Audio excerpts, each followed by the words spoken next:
Buenos días. Ocupamos un poco más de tiempo en el Gabinete de Seguridad porque viene el fin de semana y luego, como vamos a Brasil, pues entonces regresaré hasta el martes y hasta el miércoles vamos a tener Gabinete de Seguridad, entonces aprovechamos para platicar varios temas. Bueno, hoy vamos a hablar de mujeres, de los derechos humanos de las mujeres. Está Citlali, secretaria de las Mujeres. Invitamos a la senadora Malú Micher, que está aquí con nosotros, que fue autora y correctora de una buena parte de la iniciativa por su experiencia tan importante en este tema, a Anaís Burgos, que es diputada federal, que también es presidenta de la comisión y nos ayudó mucho, y por supuesto está Ernestina Godoy, porque hoy vamos a firmar el decreto constitucional para la igualdad sustantiva de las mujeres. Y nos acompaña Bulmaro Juárez para cerrar la mañanera del día de hoy sobre el tema de Suave Patria. Bueno, iniciamos con Citla. Sí. Adelante. Gracias, buen día a todas, a todos, Presidenta. Pues recordar un poco que el 3 de octubre en esta mañanera la Presidenta presentó una serie de reformas a la Constitución y por supuesto también leyes secundarias en materia de igualdad sustantiva y combate a las violencias hacia las mujeres. Entonces, pues les traje un resumen para recordar en qué consiste, por supuesto ya se aprobaron. El 24 de octubre ya fueron aprobadas por unanimidad, primero en la Cámara de Diputados, en la Cámara de Senadores, todos los senadores acompañaron estas reformas, luego en la Cámara de Diputados el 5 de noviembre y esta reforma ya fue aprobada también por 26 congresos locales, con ello termina su ciclo y la Presidenta está en condiciones de firmar el decreto para publicarse en el Diario Oficial de la Federación y a raíz de eso entrar en vigencia. Bueno, son 7 modificaciones, son modificaciones a 7 artículos constitucionales. ¿En qué consisten? En igualdad sustantiva, que digamos se garantiza en la Constitución la igualdad en el acceso de derechos y oportunidades para todas las mujeres, en el derecho a vivir una vida libre de violencias, que instala, digamos, en la Constitución deberes reforzados del Estado mexicano para garantizar este combate contra las violencias hacia las mujeres, niñas, niños y adolescentes. Se establece la perspectiva de género tanto en materia de seguridad pública como para las y los juzgadores. Y también, digamos, se faculta que la autoridad federal, muchas veces en materia de delitos, hay delitos de fuero común, a veces en algunas entidades federativas se desentienden y para las mujeres es complicado poder acceder a la justicia, entonces se faculta autoridades federales para conocer tanto medidas de protección para las mujeres como para conocer u observar delitos del fuero común. Y se establece también la obligatoriedad de las entidades federativas especializadas en delitos, que se establezcan fiscalías especializadas en delitos de violencia hacia las mujeres y se amplía la paridad ya no solo a nivel federal, también en gobiernos estatales y en gobiernos municipales, en todas los órdenes de la administración pública y finalmente pues también la erradicación de la brecha salarial que se establece ya también en esta reforma constitucional. Adelante. Bueno, es el artículo 4, ahí se establece la igualdad sustantiva, que es la igualdad en el acceso a derechos y oportunidades. Se garantiza también en la Constitución, como lo he resumido anteriormente, una vida libre de violencias y se establecen estos deberes reforzados del Estado mexicano, que es reconocer que las mujeres históricamente hemos estado pues con mayor exclusión y violencias y el Estado mexicano lo reconoce y refuerza el combate hacia las violencias a las mujeres. Adelante. El artículo 21 y 73, donde se establece esta perspectiva de género en materia de seguridad pública y de juzgadores. Adelante. El artículo 116 y 122, donde se establece la obligatoriedad de las fiscalías especializadas para las entidades federativas. Por supuesto, estas reformas constitucionales lo que implicará es que se aprueben otras leyes secundarias y que también en los congresos locales se legisle en consonancia. Adelante. El artículo 41, donde pues se profundiza este principio constitucional paritario, insisto, pues es ya una obligación a partir de que entre el vigor de estas reformas, la paridad en el gobierno federal, estatal, pero también municipal. Siguiente. El artículo 123, en igualdad salarial, se prohíbe la brecha salarial por razones de género, en esta lógica de a trabajo igual, salario igual, y eso provocará también reformas en la materia. Y, sí, adelante. Y bueno, finalmente, Presidenta, y a todas y a todos los mexicanos y mexicanas, estas reformas son históricas y nos atrevemos a decir sin temor a equivocarnos que son pues un avance que se consagren en la Constitución, es un avance y un ejemplo de vanguardia a nivel regional y global y por supuesto establece y fortalece este compromiso que el Gobierno de México tiene con todas las mujeres. Me parece que esto… Sí, pues les cuento, Presidenta. Gracias. Malú.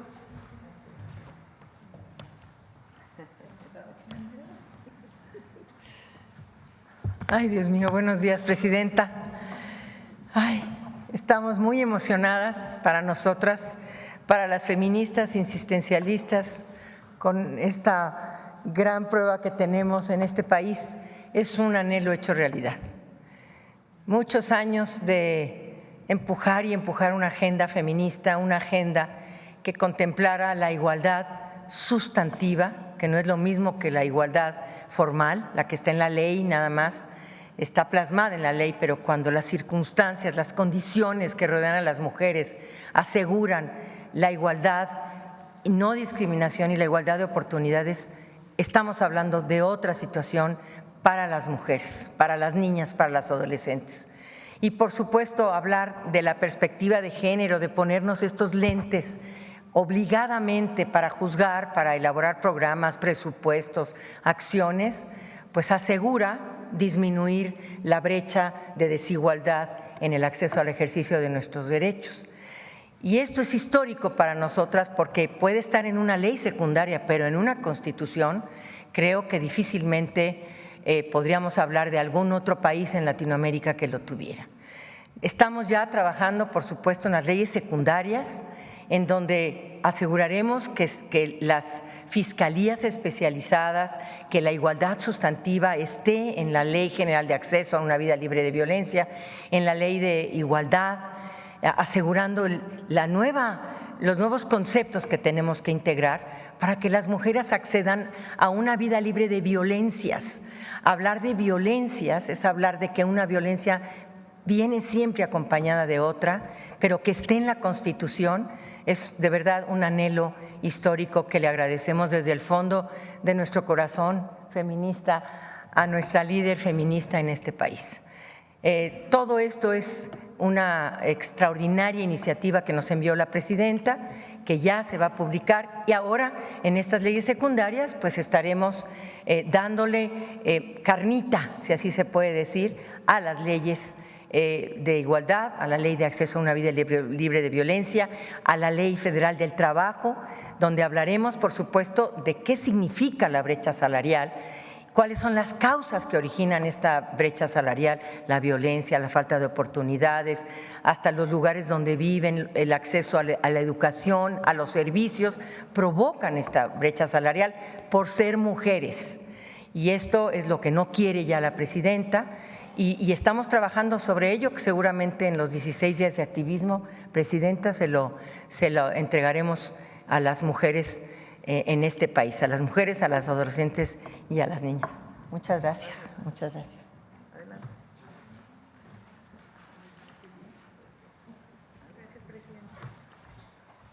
Con su permiso, Presidenta, es un honor estar aquí.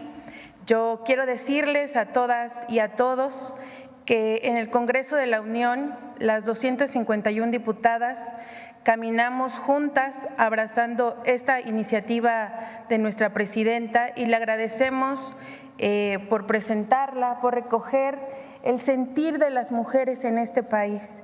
Esta iniciativa sin duda recoge las necesidades, las luchas históricas, como lo decía la senadora Malú, pero ahora le da a las niñas y a las adolescentes la oportunidad de saber que en su Constitución el Estado va a garantizar su protección.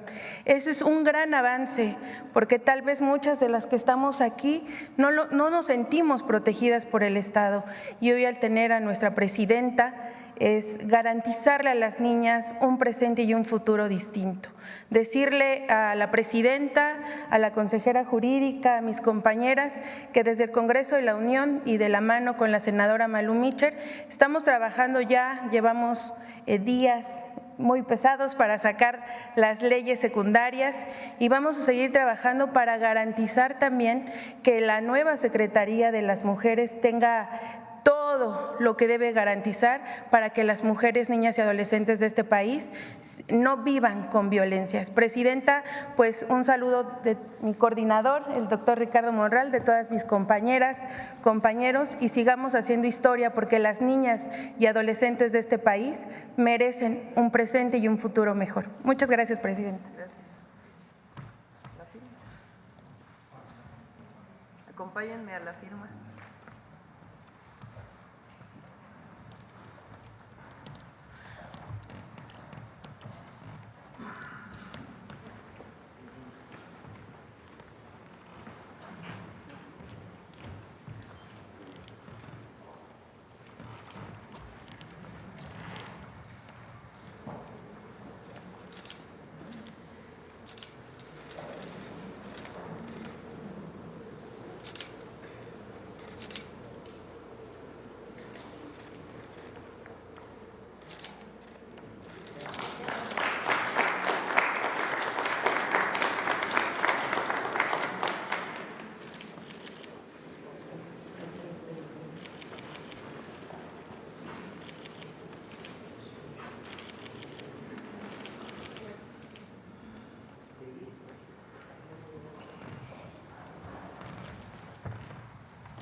Pues es un día histórico, hoy se publica este decreto y lo resumiría diciendo: las mujeres ya estamos en la Constitución.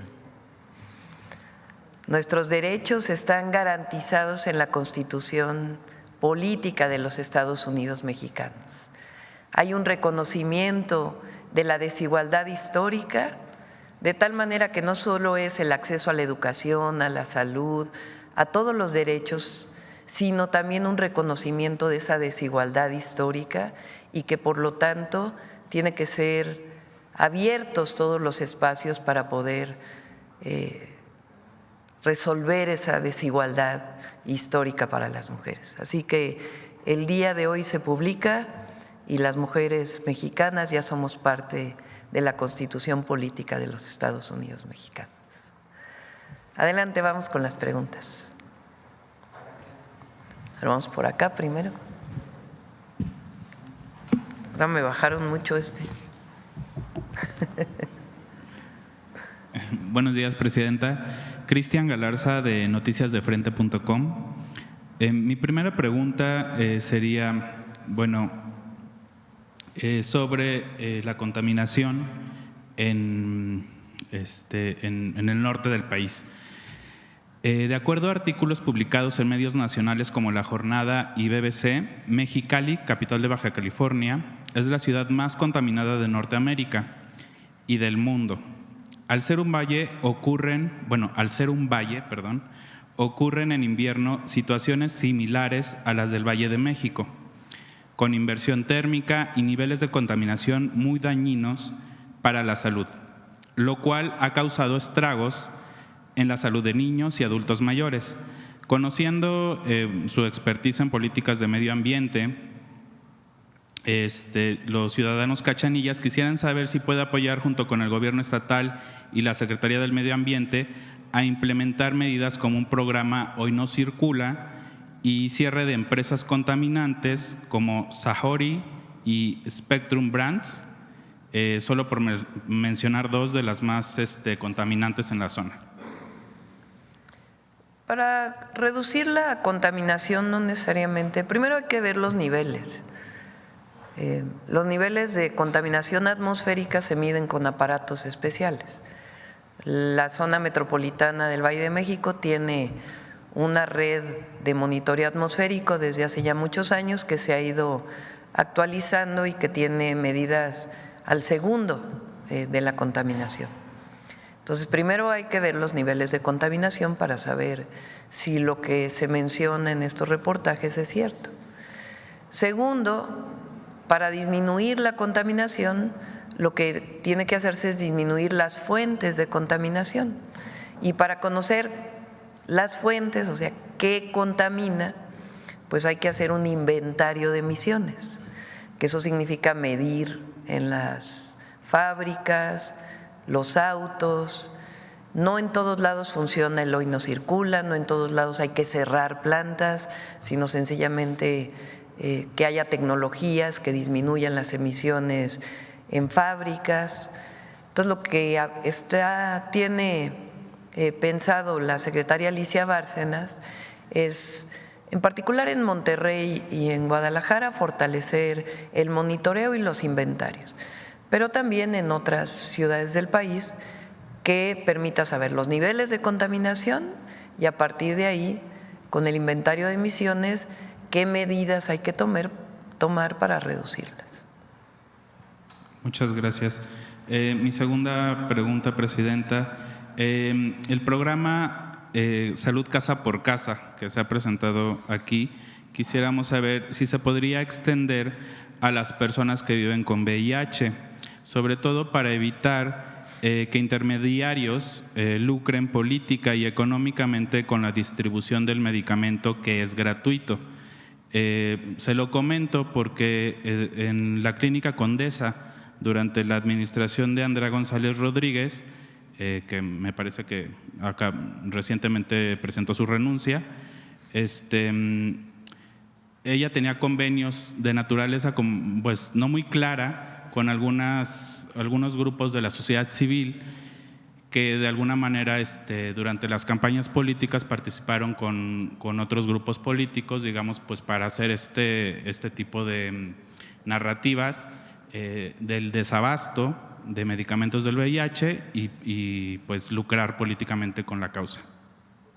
Conozco a Andrea González porque estuvimos juntas en el movimiento estudiantil del Consejo Estudiantil Universitario. Ella era estudiante de Prepa 4, yo estudiante de la Facultad de Ciencias. Trabajó conmigo muchos años, trabajó, no sé si todavía siga, en la Clínica Condesa y puedo decir que es una mujer honesta, muy dedicada a su trabajo. Entonces, no sé en particular a qué te refieras con esto que planteas, pero ella realmente es una mujer muy profesional. Se ha dedicado a este tema y a otros de manera honesta, desarrollando su trabajo. Evidentemente hay que apoyar a todas las personas que tienen VIH o SIDA. Y para ello, pues, Secretaría de Salud debe garantizar los medicamentos. Salud Casa por Casa es otro programa que es para las y los adultos mayores, para poder detectar enfermedades, particularmente diabetes, hipertensión, que eviten que lleguen a casos graves de salud. Pero de Andrea yo tengo otra opinión. En todo caso, si hay algo que demuestre lo contrario, pues que se presente y a todas las personas que tienen VIH o SIDA, además de las medidas preventivas, pues que tengan acceso a los medicamentos. Muchas gracias, Presidenta. Sí.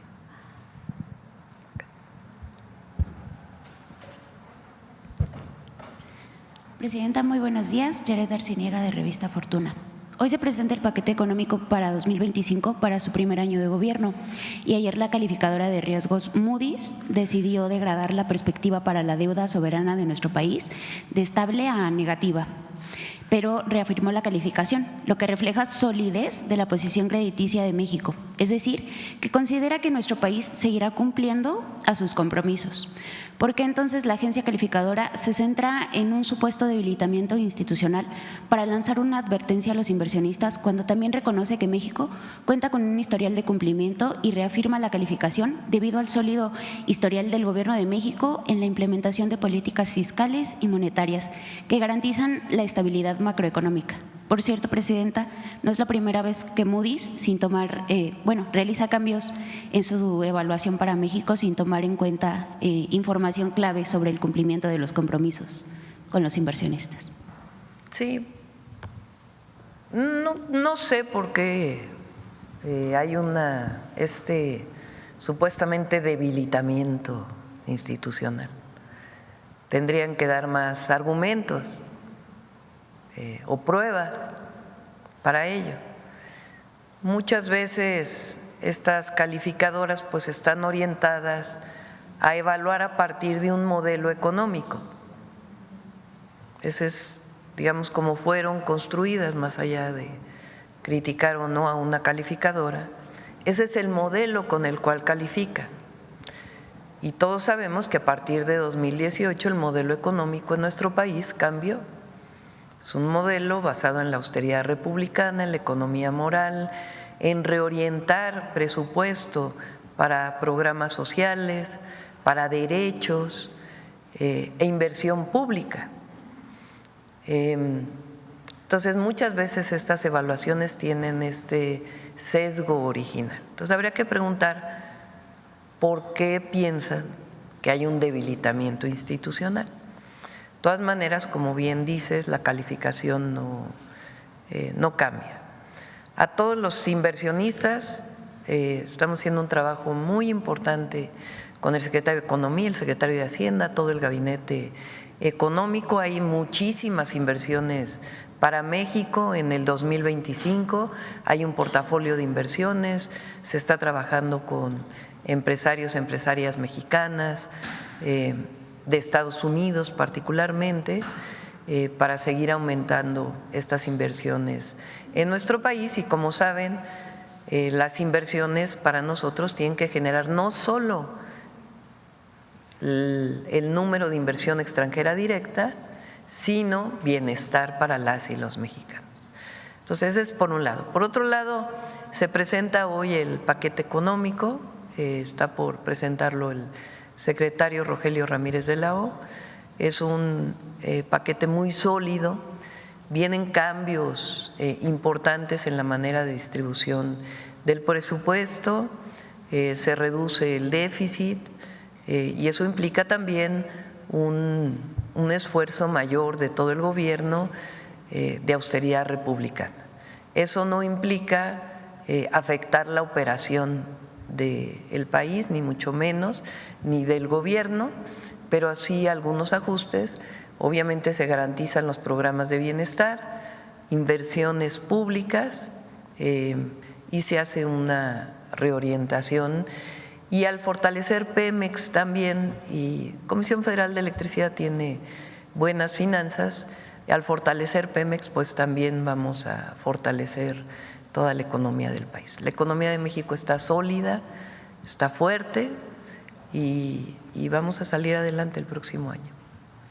Y también en su comparecencia con legisladores, el secretario de Hacienda, Rogelio Ramírez de la O, aseguró que la Presidencia de la República, que usted encabeza, está consciente de cuál es la realidad de los recursos con los que cuenta el presupuesto y que las necesidades son muchas. Textualmente, el secretario Rogelio Ramírez de la O dijo cuando se le preguntó sobre la necesidad de una reforma fiscal: tengo que darle a ella, a la presidenta Sheinbaum, la prioridad de que lo anuncie en el momento que lo considere oportuno. Pero lo que les puedo asegurar es que hay conciencia. ¿Qué nos podría comentar, Presidenta, sobre una posible reforma fiscal? Este año hay algunos ajustes en la miscelánea menores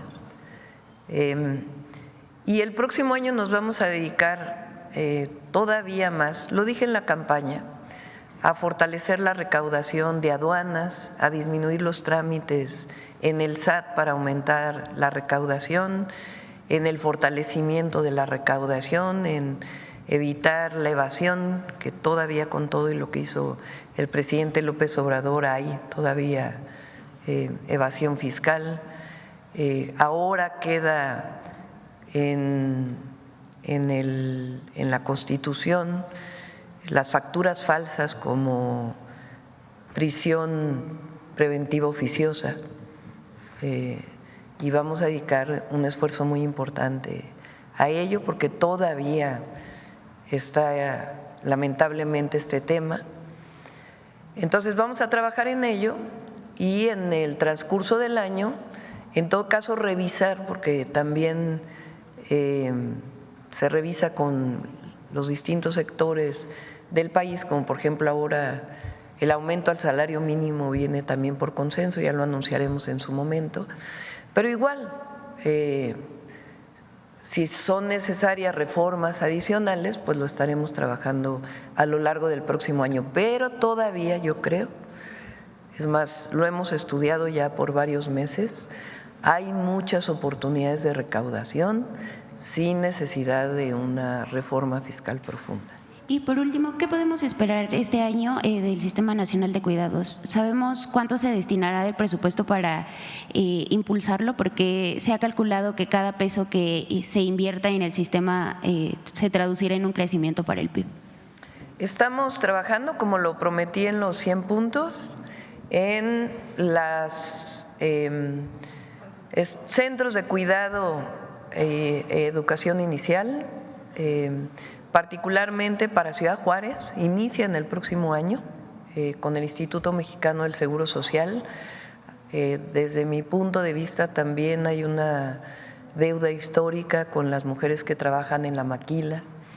Entonces estamos trabajando en los centros de cuidado para la primera infancia en Ciudad Juárez. Una vez que inicie ese programa nos vamos a otras zonas del país. Y por otro lado, estamos trabajando en la articulación del Sistema Nacional de Cuidados. ¿Qué quiere decir el Sistema Nacional de Cuidados? Y si no me corrige aquí Malú y mis compañeras que llevan mucho tiempo en estos temas, normalmente las mujeres nos dedicamos a los cuidados. En esta idea de que en la pareja, quien se dedica a cuidar a los niños, a las niñas, a una persona enferma, a una persona mayor, debe ser la mujer. Nosotros no creemos que el debe sea correcto, hay que participar la pareja y todos en el cuidado del hogar y de los que pertenecen a la familia, o las y los que pertenecen a las familias. Pero muchas veces o históricamente el cuidado ha recaído en las mujeres. Entonces el Estado debe proporcionar las condiciones para que las mujeres puedan dedicarse a otras tareas si así lo desean y que puedan dejar a sus hijos en un lugar donde estén bien cuidados, o a un enfermo o una enferma en un lugar y que no recaiga el cuidado en la mujer. Hay muchas cosas que ya se hacen en el país relacionadas con los cuidados. La propia pensión universal adulto mayor tiene que ver con eso. Y hay otras acciones. Entonces, primero hay que construir el sistema nacional de todas las acciones que ya se hacen que puedan ser parte de este gran sistema nacional de cuidados. Y además, pues dedicar recursos justamente para centros de cuidado infantil. No digo estancias infantiles porque ese nombre se pervirtió, porque en realidad fue un negocio en la época neoliberal, particularmente en la época de Calderón. Entonces no le llamamos estancias infantiles, sino realmente hoy está en la Constitución, en el tercero constitucional, centros de educación inicial, porque la educación empieza desde la primera infancia y además de cuidado. Entonces vamos a ir fortaleciendo, empezamos con el apoyo a las mujeres de la maquila y también a las jornaleras agrícolas, que son donde más se requiere, son parte de las poblaciones de mayor vulnerabilidad. Entonces iniciamos ahí y después vamos a ir construyendo todo el sistema nacional. ¿Bien? Adelante.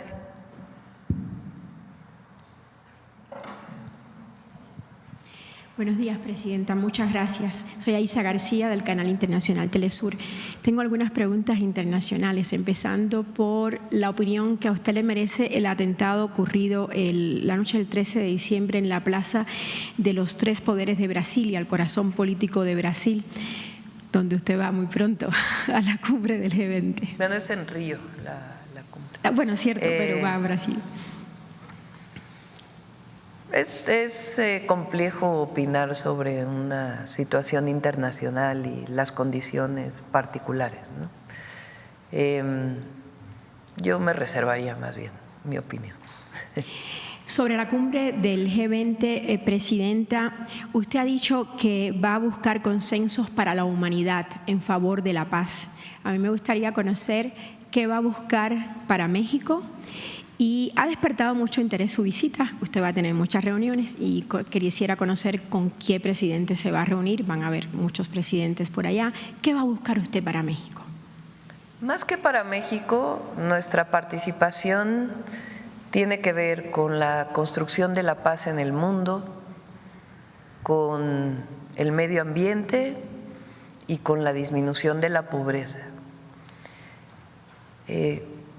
Se destina muchos recursos en el mundo para las armas.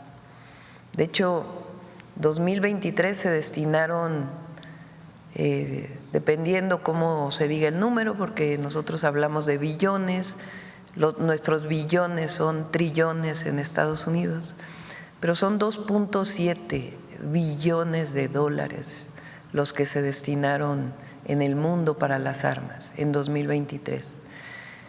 En los últimos años creció casi 3 veces más el presupuesto armamentismo que como creció la economía mundial, más del 6%. Entonces la propuesta es destinar una parte de ese recurso a programas mundiales. Y lo que estamos planteando es que el programa Sembrando Vida, que en México le destinamos, el próximo año le vamos a destinar cerca de 39,000 millones de pesos para 500,000 familias, casi 500,000 familias. Ese programa captura carbono, restaura tejido social, vincula nuevamente a las familias a la tierra, disminuye migración. Además, recuerden que México también invierte en Guatemala, en El Salvador, en Honduras, en este programa y en Jóvenes Construyendo el Futuro. Entonces ya oirán la propuesta, pero es destinar un porcentaje a un programa que sería el programa histórico de reforestación en el mundo entero. Mitiga el cambio climático, disminuye la pobreza, disminuye la migración atendiendo las causas y construye paz y siembra vida en vez de sembrar muerte, que es lo que se siembra cuando se destina dinero a las armas. ¿Ya se sabe con quién se va a reunir en las reuniones bilaterales? Fíjense que todavía tengo con Juan Ramón. El tema es el tiempo, porque vamos a participar en la primera ponencia o la primera reunión, que es sobre pobreza. La segunda es sobre organismos internacionales, el fortalecimiento de Naciones Unidas y su papel en la construcción para la paz. Entonces queda muy poco tiempo y ahí todavía está ahí Juan Ramón ajustando los horarios. Otro tema, Presidenta. Usted envió una delegación a la reunión ministerial de los líderes de la APEC en Perú y la encabeza esa delegación el subsecretario Luis Rosendo Gutiérrez, ¿implica esta participación en esta reunión de Perú una búsqueda de la normalización de las relaciones con Perú o se debe solamente a la importancia que le da México a esta reunión ministerial de líderes de la APEC? Representa nada más la participación en la APEC. Nada más. En la COP29, ¿cómo van las Ahí cosas? Va a estar Alicia Bárcenas, nuestra representante, y pues vamos a presentar el programa de transición energética, el programa Sembrando Vida, otros programas como por ejemplo este Centro de Economía Circular que vamos a hacer en Tula, Hidalgo, y varios proyectos que tenemos planteados para el sexenio. Muchas gracias, presidente. Gracias. Buenos días, presidenta. Norma Ramírez, de Milet, México. ¿Qué opinión le merece el revuelo que ha causado el uso del helicóptero que utiliza el presidente de la Jucopo de la Cámara de Diputados? ¿Usted lo ve correcto? Pues es una decisión de él. Yo siempre he pensado que nosotros debemos ser un ejemplo a la sociedad y que no debe haber gobierno rico con pueblo pobre. Entonces no es creo esa es la manera en que nos comportamos y creo que todos debemos de dar un ejemplo.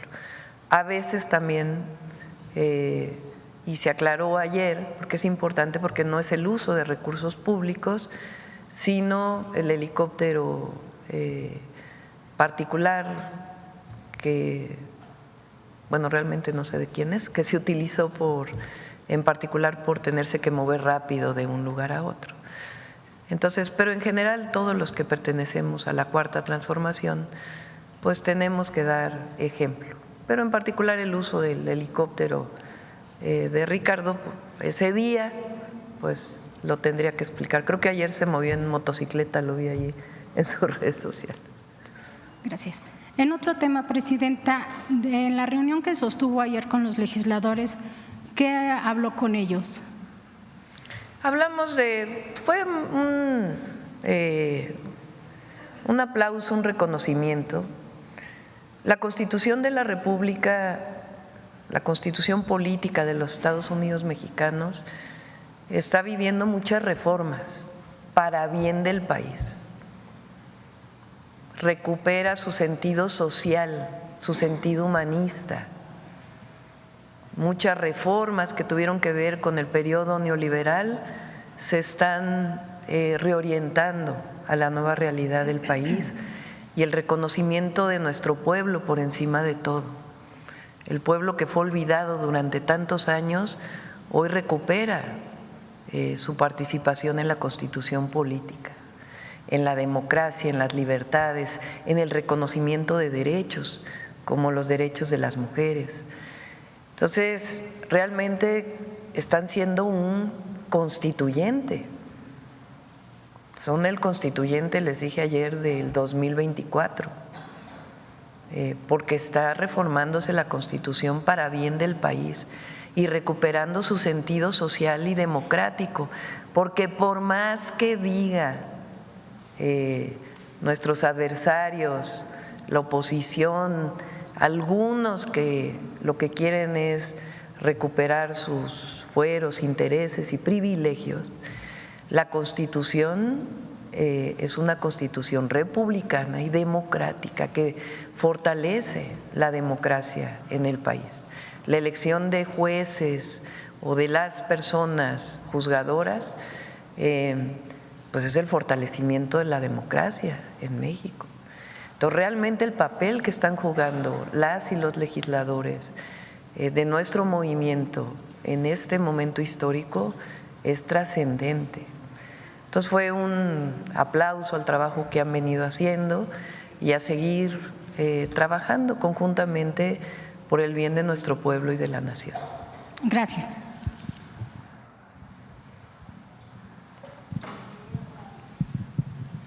Buenos días, presidenta. César Huerta, de la revista Polemón. Presidenta, el INEGI dio a conocer que la confianza de los consumidores en México registrada en octubre fue la más alta desde que se tiene registro.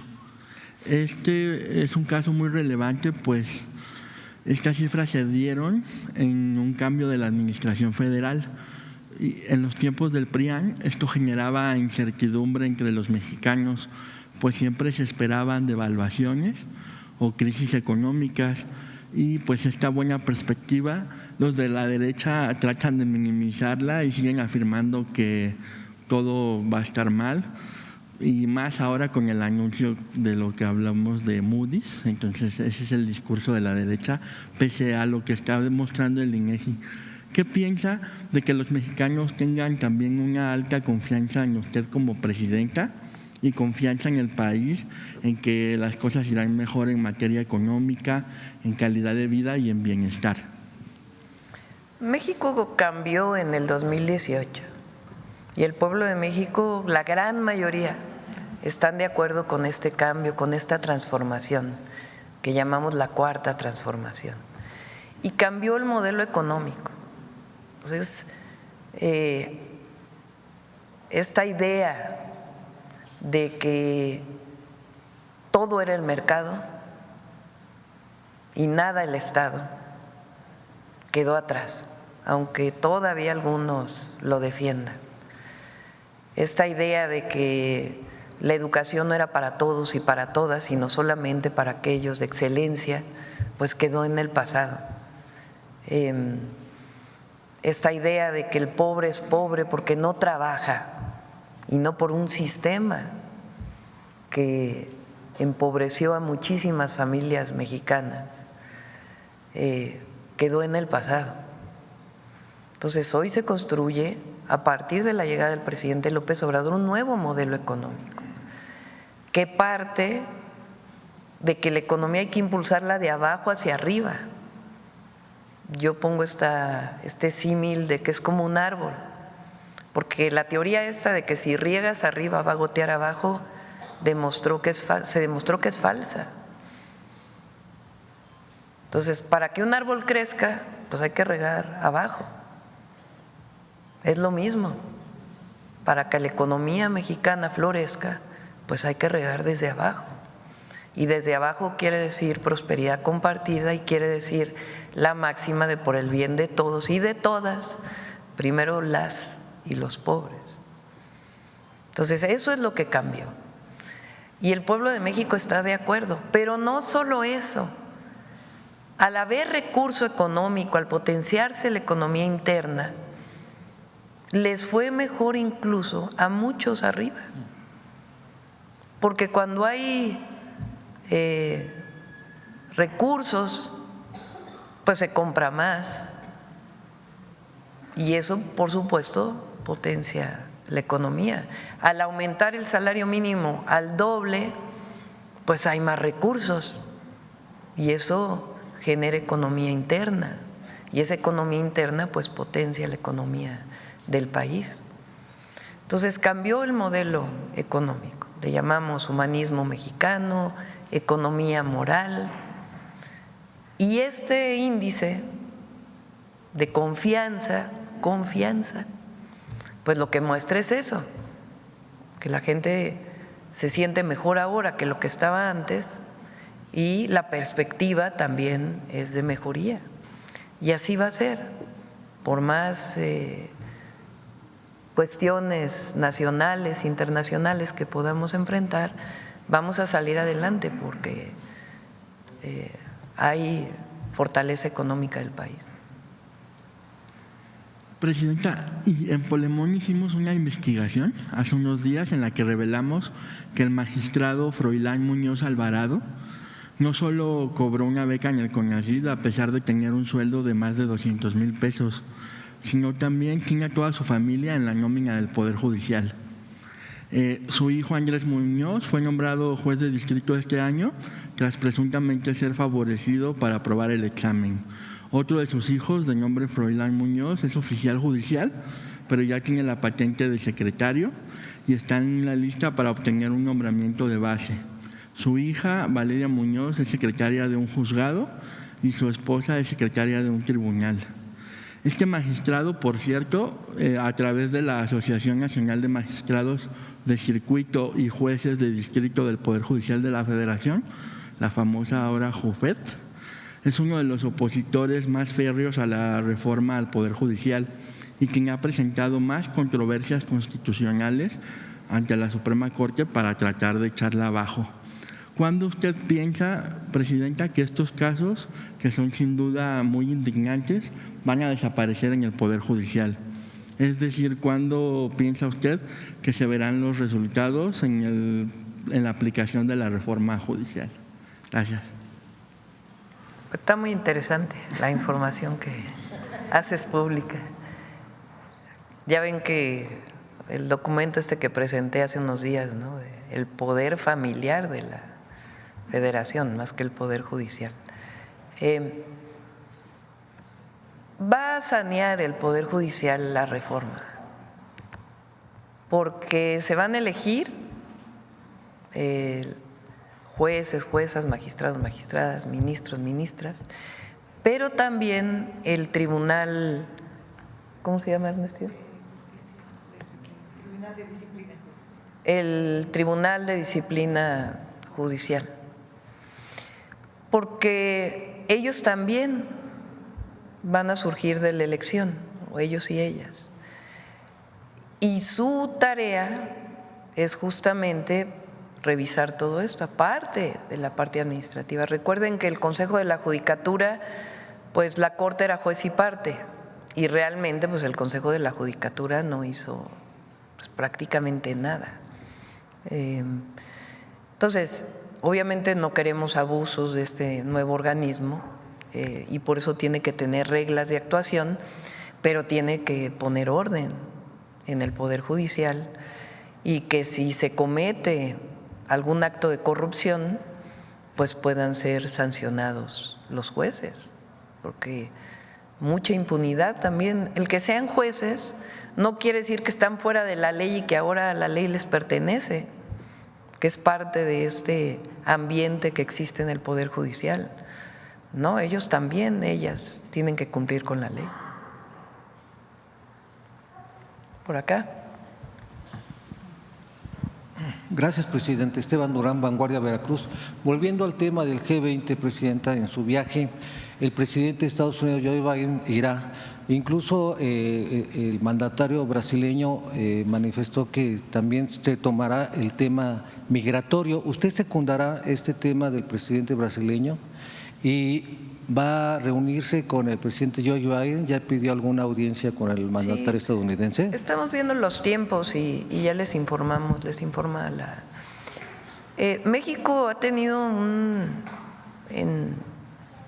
diseñó una política para disminuir la migración, particularmente en la frontera norte, que consta de muchos ejes y que estamos fortaleciendo.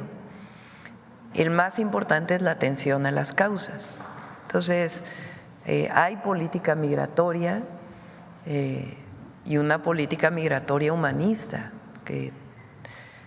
Entonces, justamente todos estos números, lo que se está haciendo en seguridad y otros temas los estamos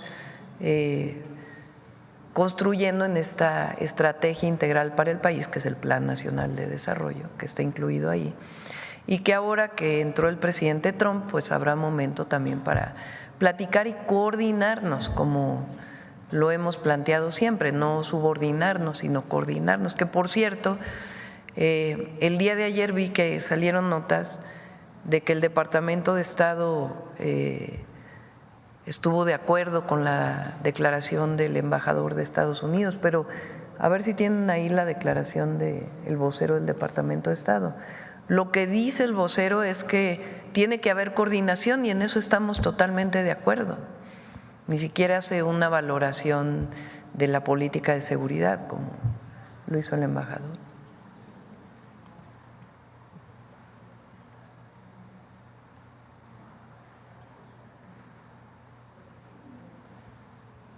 ¿Sí la tiene?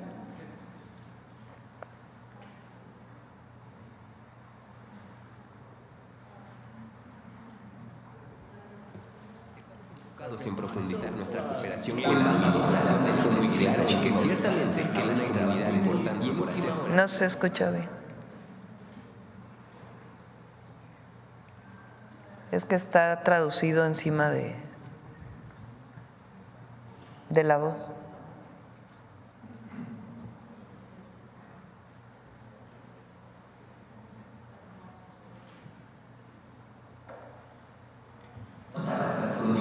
Que ciertamente aún hay trabajo importante por hacer. La cooperación en seguridad entre Estados Unidos y México sigue siendo una máxima prioridad para nosotros. Estamos enfocados en profundizar nuestra cooperación con la administración de la presidenta Sheinbaum para hacer que las comunidades. Háganle más quedito por aquí.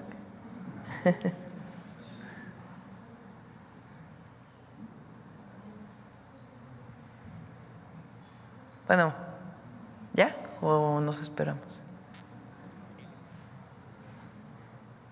Estaba bien como estaba, se escuchaba. Nada más. El embajador Salazar fue muy claro en que ciertamente aún hay trabajo importante por hacer.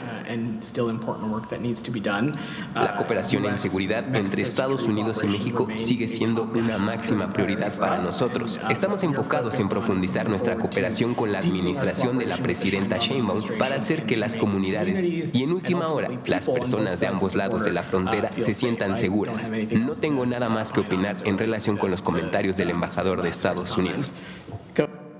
Eso fue lo que dijo el vocero del Departamento de Estado.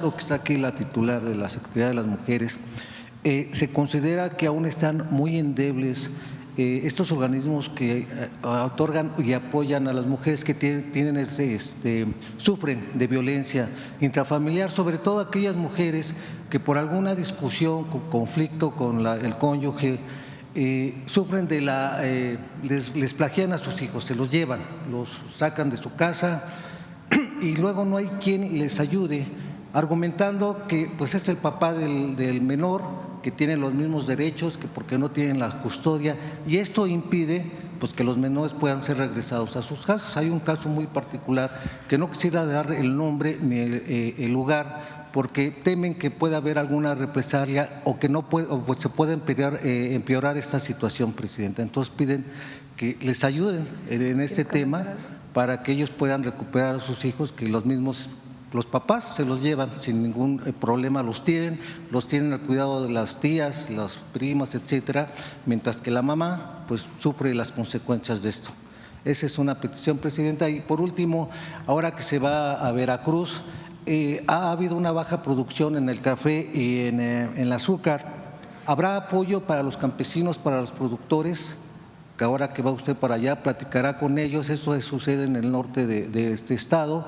Igualmente habrá tiendas bienestar que pues ya también las están esperando para la economía de los que menos tienen. Gracias. A ver si te para. Sí, sabemos que es una realidad que viven muchas mujeres cuando van a juzgados, sobre todo es esto que se ha denominado violencia vicaria. Y bueno, justamente para que no solo estemos atendiendo casos, que ya estamos acompañando varios, pues estamos analizando cómo intervenir para pues que no se realice esta pues cotidianidad para las mujeres, que se vuelve un batallar por sus hijas, sus hijos, y que los jueces lamentablemente a veces actúan de manera equivocada. Entonces, bueno, estamos ya analizando qué acciones, y me parece que estas reformas que se han presentado en materia constitucional nos van a permitir proponer algunas reformas al respecto. Les piden dinero, ellas le entregan confiando en que efectivamente les van a apoyar y ya no hacen nada. Sí, y por eso es importante las fiscalías especializadas, porque justamente no hay una perspectiva de género, ni se piensa a veces en el interior superior de la niñez. Entonces, bueno, hemos estado atendiendo varios casos de este tipo de todo el país y vamos a elaborar una propuesta en su momento. Es parte de lo que significa esta perspectiva de género. Muchas veces en los juzgados familiares o hay corrupción o increíblemente le dan el apoyo al hombre, cuando y digo, no, eso lo tiene que decir un juez a partir del beneficio y de los derechos de las niñas y los niños, con quién van a estar mejor cuidados en caso de la separación de la pareja. Pero muchas veces impiden que la mujer pueda ver a sus hijos y a veces juzgan dando el beneficio a la pareja que no cuida a los hijos. Entonces, justamente por eso, hoy en la Constitución, y eso tiene que traducirse para que no quede, como se dice, en letra muerta, realmente en una perspectiva de género de las personas juzgadoras, de las fiscalías y de todos aquellos que somos parte del servicio público, de los tres poderes. Gracias. Ahora vamos acá. Buenos días, presidenta. Buenos días a todos. Gracias por darme la palabra. Soy Gloria Carpio del periódico Diario Imagen y felicidades por este día histórico. El rector de la UNAM, Leonardo Lomelí, rindió su informe de labores en el que dijo que en los últimos 6 años la máxima casa de estudios ha aumentado su matrícula en 24,167 estudiantes, pero que para seguir aumentando la matrícula se requiere de un mayor presupuesto y así garantizar la calidad educativa, instalaciones óptimas y condiciones laborales dignas para su personal. Solicitó un aumento de 5%, lo que se traduce en 52,500 millones de pesos. ¿Qué puede decir al respecto? Sí, este año para las instituciones educativas autónomas hay un incremento similar a la inflación. Igual que en otros lugares. Estamos dando un recurso particular para la creación de la Rosario Castellanos a nivel nacional, el fortalecimiento de las Benito Juárez, las universidades de la salud, que están hay muchos lugares en el país donde no hay universidades. Entonces estamos dando recursos para ello y el fortalecimiento de la educación media superior, que es parte de los programas que hemos planteado, y pues ya entraríamos en comunicación con el rector. Yo lo he dicho y con respeto a la autonomía universitaria, eso es algo que tienen que decidir las y los universitarios, pero con respeto conozco mi alma mater, también tiene que haber programas de austeridad republicana. Sí. Y sobre la reciente reunión que tuvo con el empresario Carlos Slim y otros empresarios en el que se trató la reconstrucción de Acapulco, también hablaron de la relación de México con Estados Unidos bajo la administración de Donald Trump. ¿Nos puede compartir cómo fue esa reunión? Hablamos de Acapulco. Fíjense, es la tarea que hemos hecho, que la presentamos en Acapulco, pero tal vez deberíamos presentarla nuevamente porque hemos avanzado todavía más en todo Guerrero.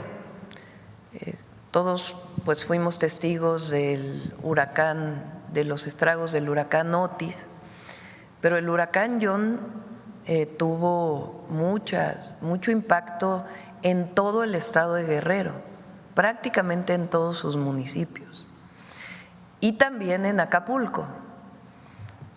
La inversión que hemos hecho social de apoyo a Guerrero y en infraestructura a la fecha casi alcanza los 10,000 millones de pesos en mes y medio que llevamos. Porque a veces cuando ocurre un episodio como estos y no hay atención de la autoridad, pues se hace mucho ruido, ¿no? Vamos a llamarle ruido, o se critica mucho. Pero cuando se atiende, que la población sabe que está trabajando la autoridad, a veces no hay este reconocimiento.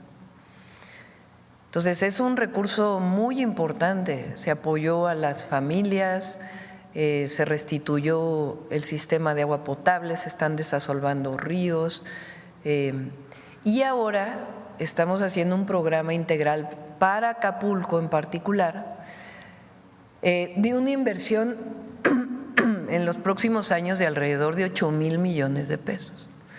¿Qué vamos a hacer con eso?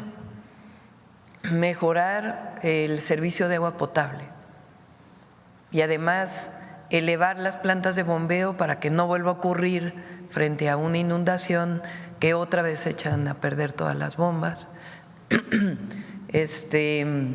Caminos, se están mejorando puentes en todo el estado de Guerrero que quedaron dañados por el huracán John y en particular en Acapulco, y se tiene un programa integral junto con Fonatur y el subsecretario de Turismo, Sebastián Ramírez, que se queda encargado de Acapulco para levantar todavía más, porque ya está llegando turismo a Acapulco, este hermoso puerto. Pero necesitamos también el apoyo de la iniciativa privada, no solamente para… Ya hay mucho avance en la reconstrucción de hoteles, pero se requiere todavía más y necesitamos inversión privada en muchos espacios de Acapulco. Entonces ahí hay un equipo de trabajo en donde está Sebastián, pero está también Josefina, que es la secretaria de Turismo, Marcelo Ebrard y Lindia de Fonatur, en donde van a estar trabajando además en un programa de desarrollo urbano para Acapulco y un instrumento de desarrollo que lo tiene Fonatur en otros lugares del país, que ahora lo vamos a llevar a Acapulco. Entonces les planteamos todo lo que ha hecho el gobierno y cómo pues también necesitamos que haya inversión de su parte. Y quedaron muy entusiasmados, quedamos de trabajarlo durante más o menos 2 meses para que en enero podamos presentarlo en Acapulco, este programa de inversión pública y privada que permita pues recuperar el Acapulco de hace años, y también en seguridad, que estamos trabajando en ese tema. Gracias. Todo respeto, faltó el tema de los productores de caña y café. Sí, está trabajando el secretario de Agricultura con todos los gobernadores para que los programas que ya tenemos puedan tener su espacio, su desarrollo en los distintos estados del país y particularmente el norte de Veracruz. Sobre las tiendas Bienestar habrá… Sí, y la idea es que las tiendas Bienestar van a comprar café. Entonces, al comprar café a buenos precios, pues van a evitar este intermediarismo que a veces castiga muchísimo al productor. E incluso la idea es procesar el café. En las tiendas Bienestar se vende café de marca soluble. Nosotros queremos que haya una marca de bienestar, de tal manera que compre a los agricultores a buenos precios, se procese, haya el café soluble Bienestar y que se pueda vender en las tiendas de Bienestar. Es parte de los trabajos que está haciendo María Luisa Albores. Gracias, A ver, ya el último por acá, Hans. Buenos días, Presidenta. Hans Salazar, de Noticiero en Redes. Hemos estado dando seguimiento al trabajo de la Secretaría de Seguridad, bueno, todo el Gabinete de Seguridad. Se han estado publicando incluso desde el propio informe que se dio aquí por parte del gabinete, por parte del secretario de Seguridad, Omar García Harfuch, de detenciones, incluso va aumentando de, como se le denomina aquí, personas pues generadoras de violencia. Efectivamente. Gracias, Presidenta. Aquí la pregunta sería, porque se ha estado cuestionando mucho, que va avanzando en ese sentido. Ya se dijo aquí que hay una buena relación, una buena coordinación con la gran mayoría de las fiscalías estatales, porque bueno, pues el trabajo tiene que ser de esa manera, son las vías.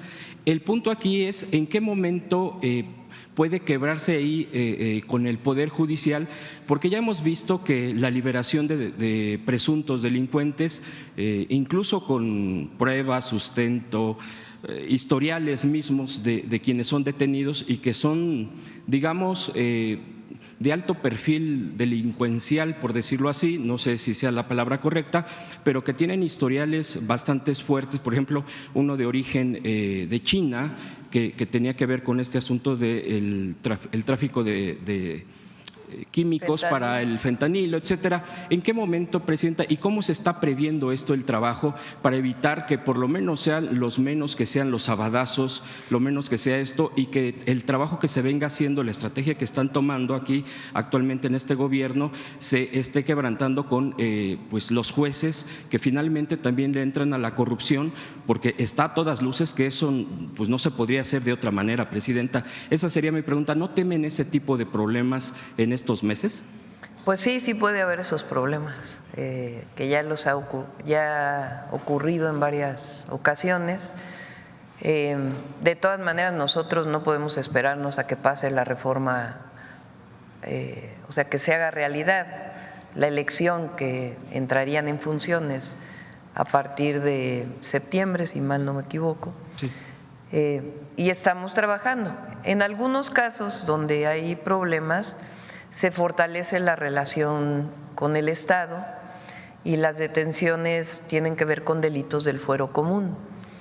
Entonces ahí no es la Fiscalía General de la República quien entra a trabajar, ellos siempre trabajan pues, pero quien en particular en esta estrategia está o se orienta a la Fiscalía General, porque ahí son jueces federales, sino ahí donde se puede trabajar con fiscalías estatales y tribunales del Poder Judicial Estatal, pues se trabaja de esa manera. Cada estado tiene su problemática. Hoy, por ejemplo, tuvimos una reunión donde evaluamos 3 estados y sus problemáticas, y se está diseñando estrategias particulares para cada uno de esos estados, en coordinación con las y los gobernadores. En algunos casos hay mayor cooperación, en otros casos menos, pero esperamos pues que el Poder Judicial no esté con estas liberaciones, y si ocurren se denuncian, porque también es importante hacerlo públicamente, y si no, pues se trabaja también con tribunales locales, que en algunos casos, como la Ciudad de México, por ejemplo, ha dado resultados. Entonces, se trabaja de esta manera. Por cierto, ayer hubo, entre estos 2 días, hubo detenciones muy relevantes que las va a informar. No sé si ya las informó, estaban por informarlas el Gabinete de Seguridad. Sí, de hecho. Tanto un líder de una célula delictiva generadora de violencia en Guerrero, también en el noroeste de Sonora, de la Chapiza,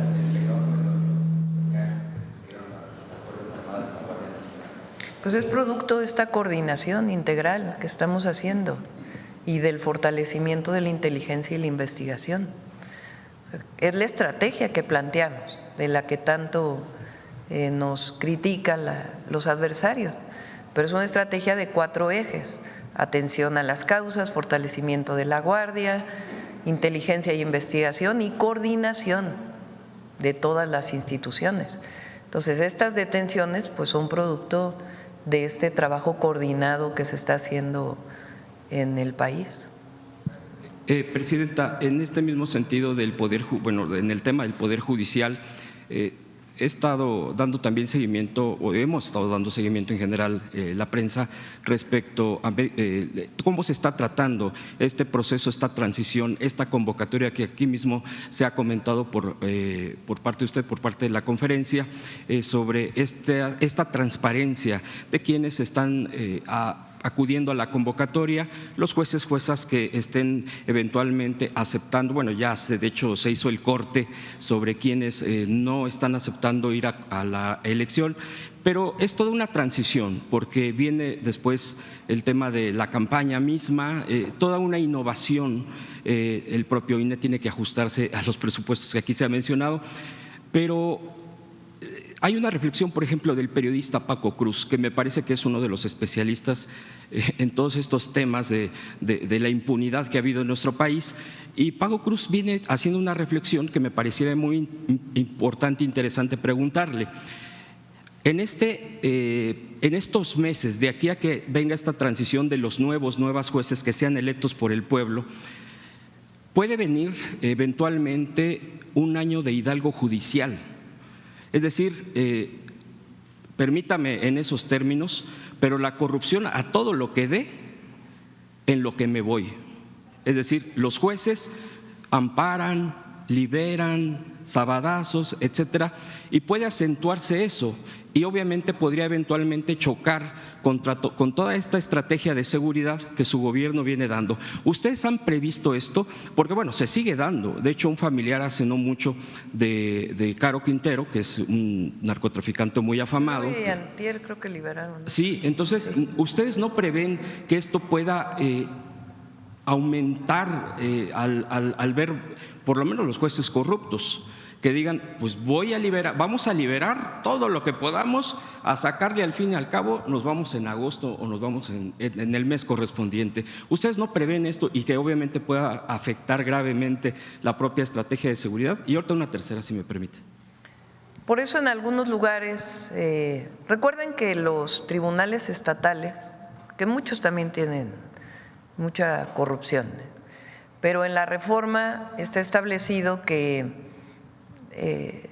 van a decidir las constituciones estatales si se eligen 25 y 27 o todos en el 27, así está establecido ahora. Entonces, en algunos lugares donde se puede trabajar con los tribunales estatales, trabajamos, en otros hay jueces federales, también hay que decirlo, que también hay sus excepciones, pero lo que nos queda es la denuncia pública, porque sería gravísimo que ocurriera algo así. O sea, no podemos dar por sentado de que ahora los jueces van a, como dicen, el año de Hidalgo. No, que por cierto, qué mal dicho está, porque sí, Hidalgo bueno, sí, es el padre de la patria, pero así se dice. Sería terrible. Entonces, aquí entre todos tenemos que vigilar que eso no ocurra, todas y todos los mexicanos, y en caso de ocurrir, pues aquí siempre tenemos este espacio para estar denunciando, aunque sea públicamente, si ocurre una situación como esta. Sí. Como menciona su compañero, este nuevo tribunal nos podría de alguna manera… Si están en funciones, sí. Los podría entonces sí, juzgar y llamar, bueno, no llamar a cuentas, pero sí… A partir de sus lineamientos, sí. Esa es la idea, de que no siga ocurriendo esto. El día de ayer… Sí. Ya vamos a traer a Alicia aquí para que… Y por último, Presidenta, a propósito, y muchos celebramos todo este nuevo empuje sobre la defensa de las mujeres, hacia las mujeres, con las mujeres. Y bueno, pues aquí ya se está presentando esta nueva institución, la Secretaría de las Mujeres, encabezada por Citlali, que bueno, ya ha empezado a trabajar, y aquí mismo se han presentado casos en donde, por ejemplo… En Puebla también actuó Citlali. Sí, ha estado muy activa. Es la abogada de las mujeres. Ya sé, y yo creo que va a tener mucha actividad precisamente sí, por todo lo que se ha dado en el país, lo que se pueda dar. Yo quisiera comentarle dos casos concretos. De hecho, aquí en la conferencia para entrar, pues nos formamos y mucha gente viene. Además de que es atendida por atención ciudadana, pero quisiera exponerle, por ejemplo, y por eso sería mi pregunta, en Tehuacán, Puebla, hay un caso de una mujer que está en la cárcel, pero ella fue primeramente, antes de ser acusada, de acuerdo a todo lo que es la información que nos han proporcionado familiares, gente cercana, fue violentada y afortunadamente no la mató el esposo, tuvo suerte definitivamente por la violencia tan excesiva, y lo denunció. Pero después esta persona, junto con sus familiares, le revierte con otro tipo de acusaciones, y resulta que ella está en la cárcel cuando fue violentada acusó, pero se desquita el esposo, obviamente pagando todo este tipo de cosas a las autoridades correspondientes, y actúan contra ella y ella está en la cárcel. Además ya metieron hasta familiares, de acuerdo a esta información de ella, y pues pide ahí el auxilio.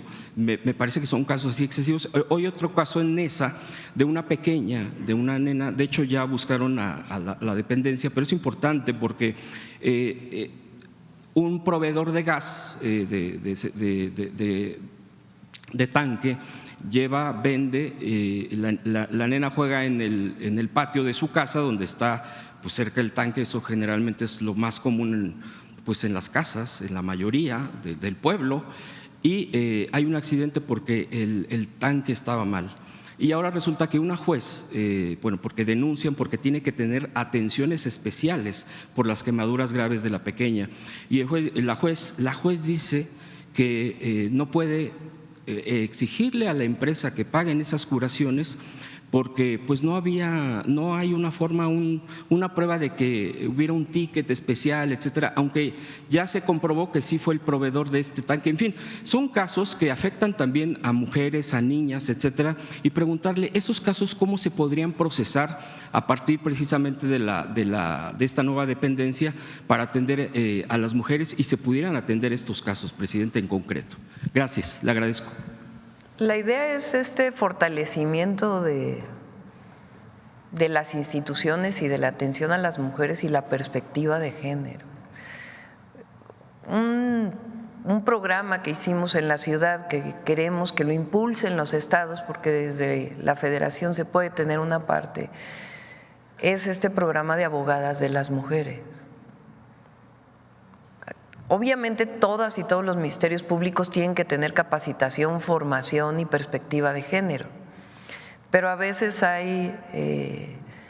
no es sencillo esta reconstrucción de una persona, aunque hay que seguir insistiendo. Entonces, por eso, a la hora que se va a denunciar a un ministerio público, pues que haya una mujer que defienda a la mujer que está sostenida. A veces se va al ministerio público de una mujer violentada y el Ministerio Público le dice, pues es que ibas vestida así, te portaste mal, no hay pruebas. Entonces, para eso es todo este proceso de formación, de capacitación, de orientación y también de mujeres que puedan estar en los ministerios públicos del fuero común, porque ahí es donde se denuncia, apoyando a la mujer a decir, a ver, no, Ministerio Público, tienes que abrir la carpeta, porque si no… la impunidad viene desde que se hace la denuncia por parte del Ministerio Público. Y la otra es las y los jueces, que también, no solo corrupción, sino también una visión en contra de las mujeres. Los dos casos particulares los tomamos, pero es un trabajo que tenemos que hacer entre todos y entre todas. Y estos 6 años, pues es no solo la tarea de Citlali, sino de toda la sociedad y particularmente de los gobiernos estatales y el gobierno federal. Ya le vamos a cerrar aquí. Vamos con cápsula de Suave Patria. Bulmaro. Con su permiso, Presidenta. Panolti desde Palacio Nacional. Les acabo de saludar en una de las variantes de la lengua náhuatl que se habla en el estado de Morelos. A pocos días del aniversario de la Revolución Mexicana, esta sección Suave Patria, tenemos el honor de presentarles un pedacito de nuestra cultura, los corridos revolucionarios de Morelos, que nos hablan y que son cantos para no olvidar la historia revolucionaria de nuestro pueblo, de nuestro México. Estos corridos revolucionarios contribuyen a mantener viva la memoria de quienes dieron su vida por una sociedad más justa, con equidad y bienestar. Si me lo permite, Presidenta, veamos la cápsula. Ay, qué rechulos Morelos, donde de veras hay plata, donde nació el agrarismo proclamado por Zapata, tierra bendita del cielo. Él es don Isaías Alanís, trovador de corridos surianos. Junto a sus compañeros cantantes e intérpretes del bajo quinto, es heredero de los corridistas que se unieron a la Revolución del Sur. Ellos mantienen viva la tradición de cantos de amor y lucha en el zapatista estado de Morelos. De una manera u de otra, Morelos fue el centro muy importante de la resistencia campesina. Obviamente que aparejado a la resistencia, a la lucha, a las traiciones, estaba la música. Porque los corridos nos cuentan historias, nos cuentan tragedias, historias de amor. Narrar las cosas que sucedieron en aquel tiempo y pues para mí significan hechos históricos, ¿no? Que deberíamos de recordarlos siempre, ¿no? Ante los atropellos de las haciendas, ante los atropellos de lo que significaba el sistema de explotación semifeudal en el que estaba hundido el Estado de Morelos. Miles de pobres y 10 ricos. Fueron varios gobernantes que a nuestra nación saquearon. Llegó López Obrador, con las ganas se quedaron. A mi familia, por ejemplo, a mi papá, a mis tíos los iban a fusilar siendo niños aquí en el Palacio de Cortés, donde estaba el ejército. Mataron a mucha gente. Todo eso dan testimonio los corridos, ¿no? También. Y si hablamos de un corrido trágico sobre una tragedia, pues alguien que lo vivió, lo sintió tanto que decidió escribir líneas, ¿no? Sobre ese acontecimiento. Del orbe sonoro al mar proceloso, les vengo a contar lo que a mí me pasó. O sea, la música fue un factor fundamental, muy importante, para un gran cambio, ¿no? Mis familiares padecieron la revolución. Me platicaban todo lo que vivieron, ¿no? Lo que sufrieron con eso. Si tuvieras enfrente de ti a Zapata, ¿qué le dirías? Le diría a mi general,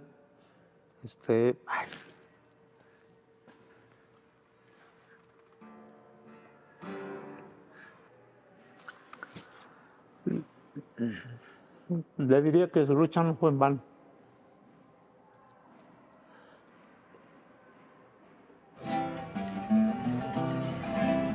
Yautepec es muy bonito, Jonacate y Tetecala, Jojutlacoatlán del Río y también la heroica Cuautla. Como vimos en el video, los corridos surianos de Morelos son un llamado para que las y los mexicanos nunca olvidemos quiénes somos, de dónde venimos, pero lo más importante, con el pueblo todo, sin el pueblo nada. Nos vemos aquí el próximo viernes en esta nuestra suave patria, Tlazocamati. Gracias. Bueno, pues nos vemos el miércoles, yo creo. Gracias. Sí, tal vez sí, ya les platicamos, porque regresamos el martes, no muy tarde, así que yo creo que sí podemos tener el miércoles y luego viene la ceremonia de reconocimientos y luego el desfile. Sí. Gracias a todos y todas.